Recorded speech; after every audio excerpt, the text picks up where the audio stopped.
కబ్జాకు కాదేది అనర్హమన్నట్లుగా ఏకంగా ఓ ఆలయ భూములనే కబ్జా చేశారు అక్రమార్కులు. నిజామాబాద్ నగరంలో వేల సంవత్సరాల చరిత్ర కలిగిన బడా రామ్ మందిర్ భూములను ఆక్రమించుకొని కోట్లకు పడిగెత్తారు. రామ్ మందిర్ ఆస్తులను కాపాడాలంటూ ఆందోళనలు చేస్తున్నాయి హిందూ సంఘాలు.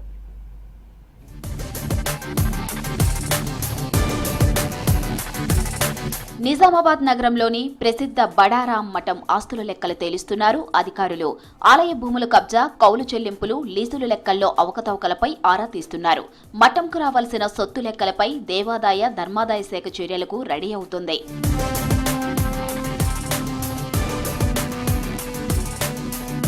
దశాబ్దాలుగా వందల ఎకరాల్లో భూములు ఉన్న బడారాం మఠం మందిరంలో కనీసం పూజలకు, ధూపదీప నైవేద్యాలకు కూడా ఆదాయం కరువైంది.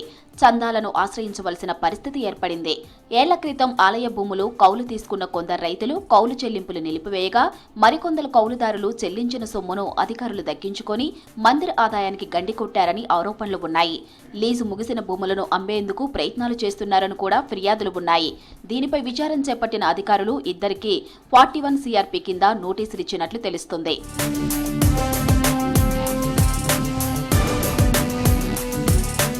నిజామాబాద్ నగరం గాజులపేటలోని పెద్దరాం మందిర్, సారంగాపూర్లోని హనుమాన్ ఆలయాలు బడారాం మఠానికి అనుబంధంగా ఉన్నాయి.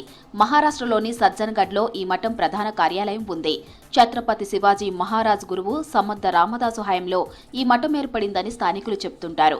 ఈ మఠానికి 480 ఎకరాల భూమి ఉండగా, ఇందులో నిజామాబాద్ జిల్లాలో 213, ఆదిలాబాద్ జిల్లాలో 149, నాందేడ్ జిల్లాలో 117 ఎకరాలు ఉన్నాయి.